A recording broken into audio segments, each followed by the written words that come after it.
Advocate ജിസ്മോൾക്കും മക്കൾക്കും കണ്ണീരിൽ കുതിർന്ന യാത്രാമൊഴി നൽകി നീരിക്കാട് ഗ്രാമം. മൂവരുടെയും മൃതദേഹങ്ങൾ നീരിക്കാട് ലൂർദ് മാതാ ജ്ഞാനായ കത്തോലിക്ക പള്ളി പാരിഷ് ഹാളിൽ പൊതുദർശനത്തിന് വെച്ചു. ശനിയാഴ്ച രാവിലെ 9:30ഓടെയാണ് മൃതദേഹങ്ങൾ പള്ളിയിലെത്തിച്ചത്.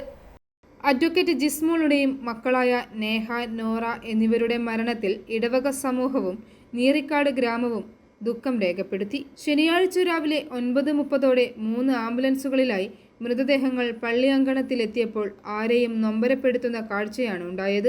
മൂവരുടെയും ചേതനയറ്റ ശരീരം പള്ളി ഹാളിൽ പൊതുദർശനത്തിന് വെച്ചപ്പോൾ ആയിരക്കണക്കിന് ആളുകൾ അന്തിമോപചാരം അർപ്പിച്ചു. കൊച്ചുമക്കളുടെ മൃതദേഹങ്ങൾക്കരികിലെത്തി ജിസ്മോളുടെ പിതാവ് നിലവിളിച്ചു കരഞ്ഞത് ഹൃദയഭേദകമായിരുന്നു.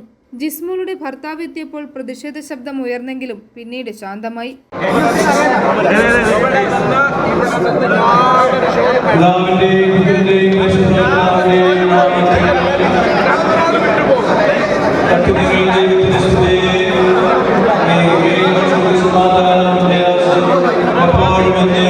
ഫാദർ ജോസ് കുറുപ്പന്തറ മരണാനന്തര ചടങ്ങുകൾക്ക് നേതൃത്വം നൽകി.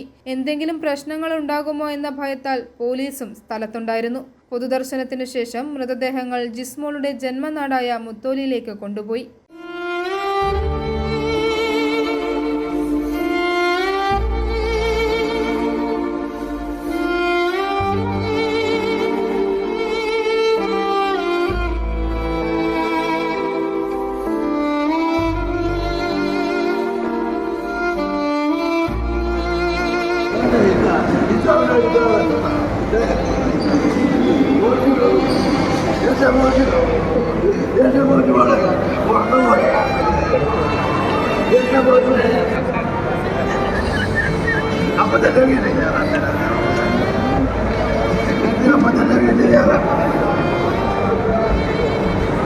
രാഷ്ട്രീയ സാമുദായിക നേതാക്കൾ, വൈദികർ, സിസ്റ്റർമാർ തുടങ്ങിയ നിരവധി പേർ പള്ളിയിലെത്തിയിരുന്നു.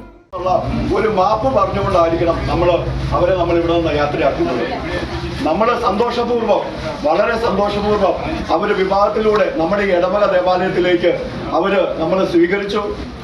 പക്ഷേ ഹൃദയം നടുങ്ങുന്ന ദുഃഖത്തോടെ, നമ്മൾ വളരെ സങ്കടത്തോടെ ഇന്ന് അവരെ തിരിച്ച് ചെറുകട പള്ളിയിലേക്ക് തിരിച്ചു വിടുകയാണ്.